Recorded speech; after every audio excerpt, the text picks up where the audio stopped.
we are counting down to the NFL draft. It is officially less than a week away. The Jaguars are going to have a busy 3-day period. Draft starts on Thursday, goes all the way until Saturday. This time next week, we're going to be talking about those Jaguars draft picks and hopefully talking about how they were the right picks and not the wrong picks. We'll see. You know, the Jaguars do have a rough draft history. We'll see if this year can be a good page in what has otherwise been a rough book. But the Jaguars have gotten back to work, and they are going through those voluntary workouts. The team is back in the building. And to get us ready for the draft, we had to bring in 1010 XL's Frank Frangie, who was so kind to hang out with us on a Sunday night. Frank, I love the draft. I always have been a big draftnik.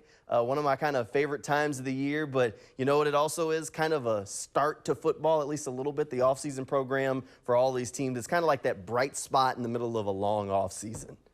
Yeah, I love it too. I love recruiting in college football. I love the draft with the NFL.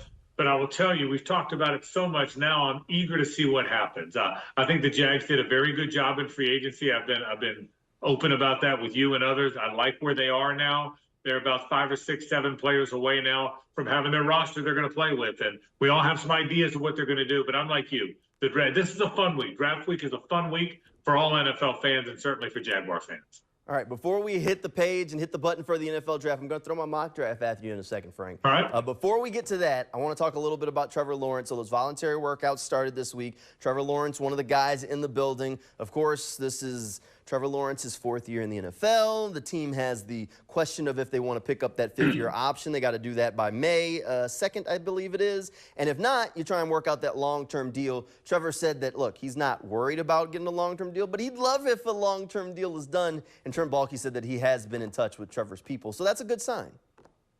Yeah, there's no question. And listen, I said this to you before.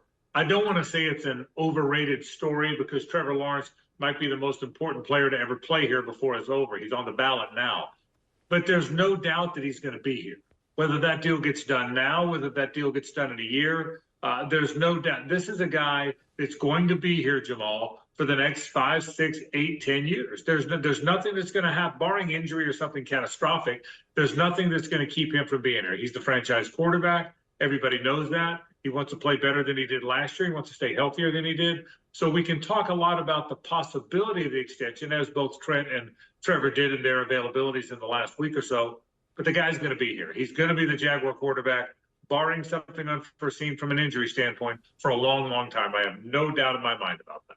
All right, so let's flip the page to the NFL draft. Frank, I'm going to throw my mock at you. So the two positions that a lot of us have been debating is whether or not to give Ryan Nielsen a new toy on the defense or to help the guy you were just talking about, Trevor Lawrence, and get him a new wide receiver with the Jaguars' first pick at 17. So that's been the big debate. I think a lot of people fall in one camp or the other. With my first pick, I went for the defense.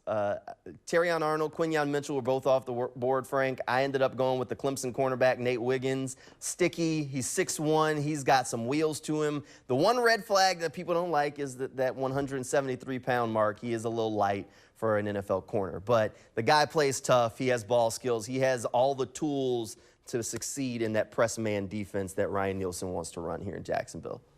Yeah, I like it, Jamal. If Arnold and Mitchell are off the board, as you suggest, then I think Wiggins makes all the sense in the world here. He's a good player. I do think, and Trent Baalke spoke this past week, and he mentioned need a bunch. You did get the impression that need will be in play here, and need tends to be in play when you have a good team. When you don't have a good team, just get as many good players as you can because you're building. When you've got a good team, you got to fill in the holes that remain. And I think the Jags have a good team. So I think cornerback makes sense here. If Arnold and Mitchell aren't there, I think Wiggins makes plenty of sense. I like it. I like your start. All right, Frank didn't rip it up just yet. All right, let's look at the second-round pick here. So I did go for getting Trevor Lawrence, a big wide receiver. And it's a guy that's not far from here right now at 48 in the second round.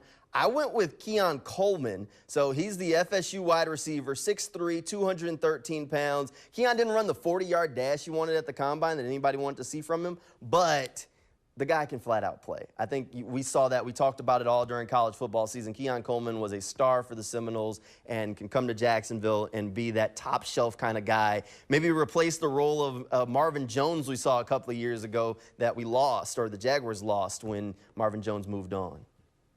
He's a really good player, and I love watching him. He can return punch, too. He's got great hands. He's a possession guy.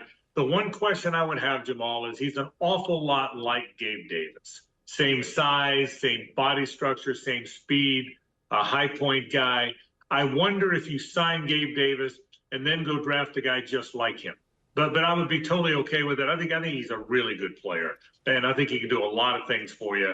You want guys that can make it. You want stars. The one thing the Jags haven't had enough of are stars, and I think Keon Coleman's going to be a star. So I think he's going to be a good player, and I can live with it all day long, Jamal. The only question I would have is he's very much like, to me, he's very much like Gabe Davis. And would you be bringing in two guys that are similar? I wouldn't be surprised. My guess would be the receiver they bring in early in the draft, and I think they will, might be more of a stretch the field guy, but I could live with Keon Coleman all day long. I really could. Let me throw a comparison at you for Keon, and let me know what you think here. He has like shades of Allen Robinson to his game for me. Like a 6'3" guy who can kind of make folks miss, just a little slithery out there. You mentioned him as a punt returner. Just shades of that Allen Robinson game. I think he's very... Yeah, I think he's very Allen Robinson. I think that's a very good comp. I really do. He's going to be a good player, Jamal. He's going to be a very good player in the NFL. Again, my only question would be, did they already go get him when they went and got Gabe Davis, who's very similar? But we'll see. Certainly they need a receiver in the draft. Nobody questions that. All right, let's look at the rest of that mock draft. So I did the whole 7 rounds, but I'm not going to make you suffer through all 7 pick by pick. But in the 3rd round, I went and got a little bit of defensive line help. How about Michael Hall Jr. from Ohio State? Then we went offensive line, offensive tackle Caden Wallace from Penn State. He's the other Penn State tackle in this year's draft. Got a little edge help a little bit later on at 116, Brennan Jackson. Got another corner, DeCameron Richardson from Mississippi State, crazy athlete. Double dipped on the O-line at tackle. Aneem Dankwa is a guy that, I mean, he is huge, Frank. I mean, this dude is a giant on the football field, played college football at Howard, still needs time to develop. That's why he's such a late draft pick, but you can't teach the size. And then that last pick for the Jaguars, I said they land Tyler Owens from Texas Tech. He tested as the most athletic safety at the NFL Combine this year. You can't go wrong with drafting large athletes that you know their floor is going to be as a standout special teamer late in the draft. I like your mock. You see, everybody in the world's got a mock. My neighbor Walt's got a mock. Everyone's got a mock, right? I think your mock is really good. The important thing is we don't know how it's going to fall. You don't know where players are going to be, Jamal. What you do know is the areas they need to address. I think you hit them all. We know they've got to address corner early on. We know we believe they will address wide receiver early on. We know edge and offensive line is of significance. And I agree with you. Maybe offensive line in volume. So I think you hit, those are the areas they've got to hit, and I think you hit them all. You never know how the board's going to fall. The board talks to you, like all the GMs like to say, and the board makes you change direction in terms of specific players. But cornerback, wide receiver, edge, offensive line in volume, I don't think there's any doubt that's where they're going to go. You've been taking notes from Trent Baalke there. Let the board speak to you, see what's there. One thing that I think the board could speak, and I want to get your take on this before we let you go. So I mentioned Terrion Arnold and Quinyon Mitchell both possibly being off the board. I just have a gut feeling they'll both be gone from 17. A lot of the mocks we see out there have the feeling that they'll both be gone. The board could fall where the best player available is an offensive lineman. Now, the problem, if you draft an offensive lineman, is more than likely that pick wouldn't start this year. Right. How upset would you be if they drafted a player at 17 that is a player for the future instead of an immediate starter for this team?